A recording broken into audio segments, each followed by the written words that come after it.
In 2021, India and Pakistan agreed to a ceasefire along the line of control. Now, this ceasefire has largely held over the past 4 years.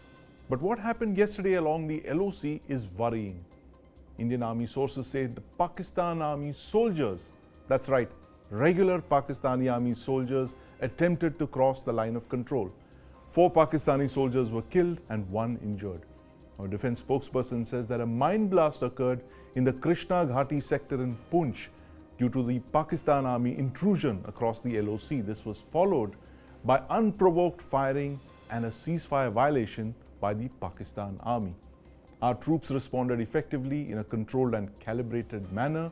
The situation is under control and being closely monitored, the defense spokesperson said. Now, this infiltration comes even as the Indian Army has raised a new division, a new infantry division, to guard the LAC in Ladakh.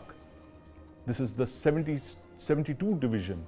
It's moved a Rashtriya Rifles Counterinsurgency Force headquarters uniform force out of Ladakh and back to Jammu. Joining me to discuss the timing of these infiltrations and the Indian Army's reorbiting in Jammu and Kashmir and Ladakh are Major General VK Datta and my colleague Aditya Raj Kaul. Gentlemen, welcome to the NSA.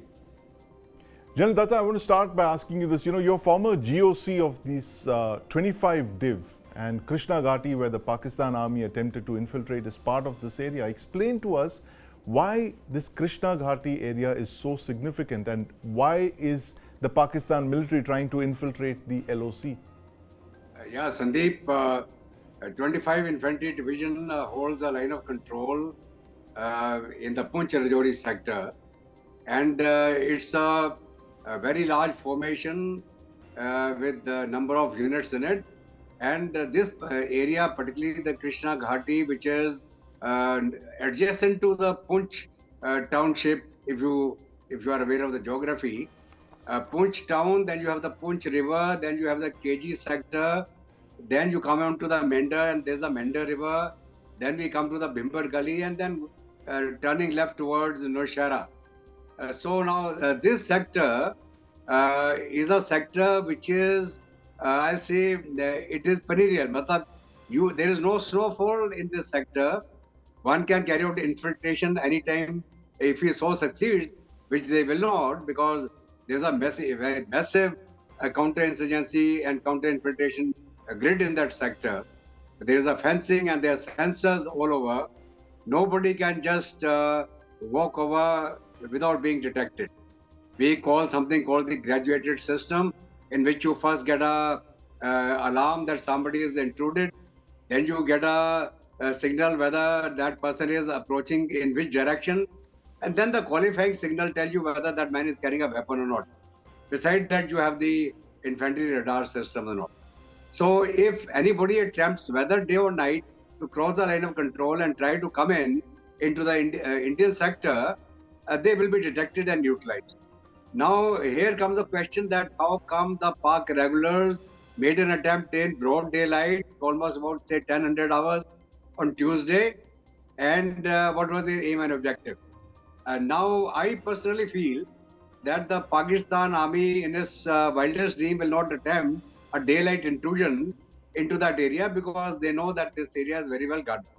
Next thing, which is very important to note, that right from 1947-48 onwards, after the conflict in J&K, this area is heavily mined. There are minefields all over. And you must be aware that they set fire to the grass so that the minefields explode and all that. So anyone who makes an attempt to come in, we ourselves do not know where all the mines are. Though we have our own safe lanes and all that. So anyone who attempts an infiltration will most likely step into an old mine or a new mine. And a new mine would be of various calibers. I don't have to share that info here. They're very lethal mines. They're anti-fragmentation, anti-personal mines, which can cover an area of 30 odd meters, and anybody in that area will get knocked out. This is exactly what seems to have happened, General Datta. Minefield was triggered, soldiers were killed, and of course fire was exchanged. But going back to that point of infiltration that you raised, the fact that the KG area is a very critical part for infiltrating troops south of the Pir Panjal, infiltrating terrorists south of the Pir Panjal. Aditya, infiltration season has begun in Jammu and Kashmir. But the Pakistan army is facing rearguard action in Balochistan and Khyber Pakhtunkhwa in their own backyard. How vital is it for them to destabilize Jammu and Kashmir even as we speak? See, Pakistan deep state is as desperate as it can get, and that's what is visible through their actions in the recent times. At a time when Balochistan and Khyber Pakhtunkhwa have heated up, of course, trend shows us over the last decade or so that whenever there is question mark on the Pakistan army, it's unable to handle their own situation, and things are boiling up inside Pakistan, they try to deviate attention and deflect attention towards Jammu and Kashmir. And this is what is happening yet again. Another thing is that this is the approachment of the 2025 summer. And General Asim Munir would like to in fact, take a U-turn from the handbook of General Bajwa and do whatever is possible to heat up, increase infiltration and law and order situation both in Jammu as well as in Kashmir. On your earlier question on infiltration, I can confirm to you today that the infiltration that has taken place in Kathua is from the international border and not the LoC. The terrorists of Jaish-e-Mohammed and perhaps Lashkar-e-Toiba as well have taken the route of tunnels that are underneath the international border barbed wires, and this tunneling system has been in use for years together. In the past also we have seen not just for infiltration but a lot of terrorists who are originally Kashmiri try to exfiltrate from Jammu and Kashmir towards Pakistan, as has been the trend, particularly with the Jaish-e-Mohammed and their OGWs. So this case is, very serious because there are at least 10 to 15 of these Jaish-e-Mohammed terrorists who are roaming around in this Kathua belt.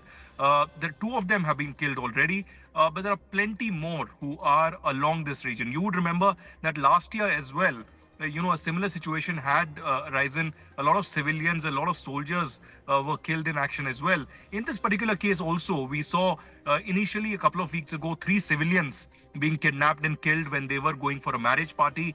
And thereafter, again, there was an attempt to, take hostages, which quite failed. And gradually there was a contact established, but the terrorists were able to flee. As of now, a massive operation is underway across the Kathua region. The Indian Army, the SF Special Forces, and of course the CRPF and the JNK police are on it.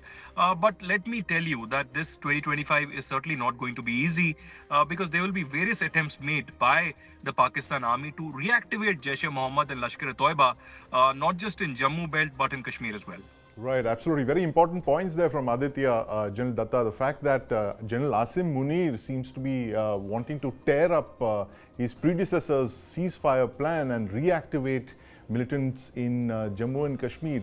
But General Datta, this is a trend that we've seen over the last year, that infiltration has moved south of the Pir Panjal. Your traditional areas of Gurez, Keren, Gulmarg and Uri have been replaced by all of these regions in Jammu. These traditional infiltration routes have given way to these new routes in the south of the Pir Panjal region. So, tell us why the Indian Army should be vigilant about this particular shift in focus that's happened over the last year.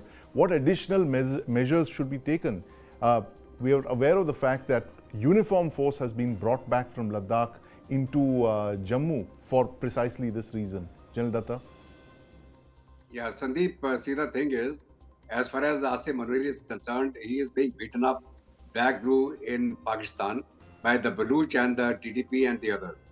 Now they have lost their face in the Pakistan public. That aura of the Pakistan army no more exists now. Now the only way they can distract the local population and their sentiment is by doing something towards J&K, to say that, okay, we are still trying to liberate J&K and all that.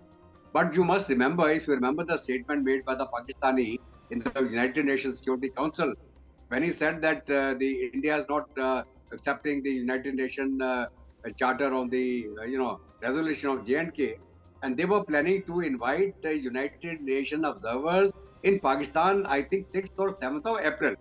Now all this tamasha which is being done by the Pakistanis to show that some action is going on the J&K front is just to highlight that J&K is still a disputed area, and right. They are trying to now maybe create a situation for the visit of these UN observers who are going to come to Pakistan on the invitation of Pakistanis, maybe something on the 6th or 7th of April. So that is one factor. Now the next factor is that the water flows where they find a slope. When there was a void, when the uniform force moved up towards the north to counter the Chinese, there was a void generally created by the lack of a professionally deployed force which was dominating that entire area. And that void, of course, was covered up by CRPF, police, and all that. But when you have a counter infiltration grid or a CI grid, it is very difficult to recreate it by central armed police forces or non-army units. So now, hopefully, seeing the trend, and once the uniform force is back, these guys will get beaten up in this sector also very soon. And the only thing is that if India wants to, turn the heat on Pakistan, they are being hammered by the Baluchis, the Taliban, the TTP, and all that.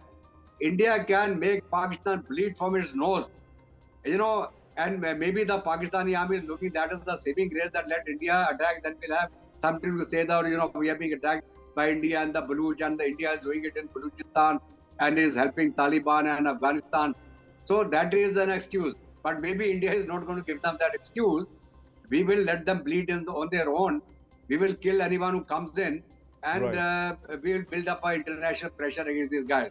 And the United Pakistan Nations trying itself to distract from its internal issues, projecting its troubles onto the line of control. But Aditya, tell us what your sources are telling you about this new game plan that Pakistan is up to. What are we doing to counter this?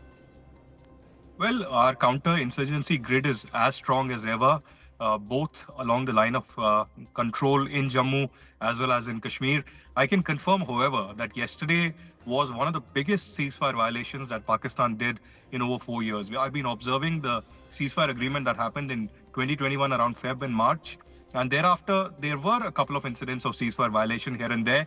But yesterday, it was furious. I was in touch with the local CEO of the Indian Army and other boys who confirmed that it was a very intense gun battle that happened after a mine blast. There were attempts, in fact, either to sneak in terrorists in that area or a bat action. That means that bat action is basically when the regulars of the Pakistan Army commandos actually enter the Indian territory and try to behead the soldiers. So a bat action was foiled by the Indian Army. There were at least 5 casualties that the Pakistan Army has faced in this Krishna Ghati sector. In fact, we have visual evidence of Pakistan Army soldiers being taken, in fact, airlifted to Rawalpindi, headquarters of the army. So as of now, of course, a strong vigil is being, taking place around Jammu as well as in Kashmir, where, of course, there will be attempts of infiltration in 2025. And as I've discussed earlier, there is, desperation in the Pakistan Army and the, ISI to sneak in terrorists. Recently, we saw the Hamas also sharing stage with the, Pakistani terror groups in Ravla Court of Pakistan-occupied Jammu and Kashmir, and to show to the world that, there is still activity happening in Jammu and Kashmir. Recently, Pakistani journalist Wajahat Khan, in fact, put out a story in which he said that in Saudi Arabia, there was a secret meeting of Americans with the Pakistani leadership in which there was pressure on Pakistan to, in fact, resolve the Kashmir so-called dispute. So we'll have to watch, interestingly, in the next few months, because Trump is also known as a transactional leader. Yes. He would be transactional with India, but he would be transactional with Pakistan as well. And he would want stability and peace for more trade, business, connectivity to happen. Will that really impact South Asia? Perhaps time will tell. Right.